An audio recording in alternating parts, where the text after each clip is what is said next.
ভণ্ড পীর যাদেরকে আমরা হক্কানি মনে করি, এই ভণ্ড পীরেরা তাদের মুরিদদেরকে জানাচ্ছে কোনো চিন্তা নেই, কিয়ামতের দিন আমার দাদা জান আমার বাবা জান জাহাজ নিয়ে বের হবে।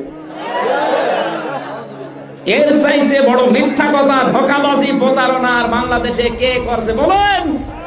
সব চাইতে বড় প্রতারক মিথ্যাবাদী এখন এই পীর। কিয়ামতের ময়দানে যখন বড় বড় জাহাজ, রশিদ আহমদ গঙ্গি রহমাতুল্লাহ আলাইহি,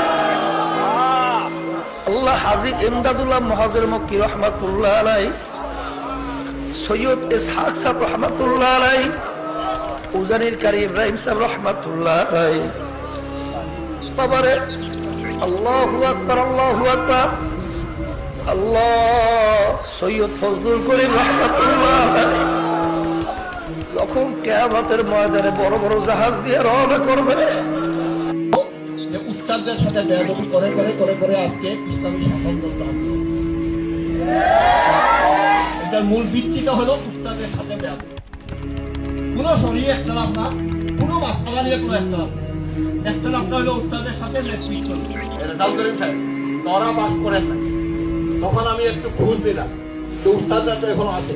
কোনো একটা কথা বলতে হলে পরিষ্কার ভাবে আপনি এটা তথ্য জানতে হবে, তসদিক করতে হবে। তসদিক না করে যদি বলেন তাহলে এটা কবিরা গুনাহ, এটা মিথ্যা। এই জন্য আমি কারো পক্ষে হোক আর বিরুদ্ধে হোক কোনো কথা তাসদিক ছাড়া না বলার চেষ্টা করি। আল্লাহ মাফ করে, হয়তো অনেক সময় হয়ে যেতে পারে, অসম্ভব না, কিন্তু চেষ্টা করি অন্তত তাসদিক করার। সরাসরি আমি জিজ্ঞাসা করলাম ওবায়দুল্লাহ ফারুক সাহেবকে, হুজুর এটা কি সঠিক? উনি বললেন যে তোমরা কি বলেন, তো পাস করার বইটা তারা লিখেছে, তারা বিক্রি করছে। আবার বইয়ের পরিষ্কার ভাবে চরমনায় পীর সাহেব লিখে দিয়েছে, বেদে মারিফতের 94 নম্বর পৃষ্ঠাতে লিখেছে যে বাবারা আমি 27 খানা বই রচনা করিয়া গেলাম, এই 27 খানা বই যারা পড়িবে এবং আমল করিয়া তোমরা জান্নাতের রাস্তা লইয়া লও। মানে পীর সাহেব যে 27 খানা বই রচনা করেছিল, পড়ো আর কি করবা? আমল করা, জান্নাত যাও। আসেন একটু জান্নাতে যাই। পীর সাহেব যখন ওসিয়ত করেছে আমরা একটু বইটা পড়ি, পড়ে যদি আমল করার মতো হয় আমরা আমল করে জান্নাত যাবো। বা কোন আপত্তি আছে?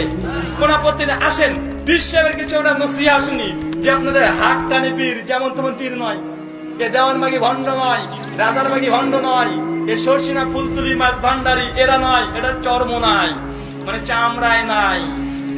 যে জিনিস লিখেছে বইয়ে, ভাই আসলে এই যে কথা বা কাহিনী বই লিখেছে, এটা যদি ইসলামিক কান্ট্রি বা শাসক যদি থাকতো, আসলে পীর সাহেবের চামড়া রাখতো না।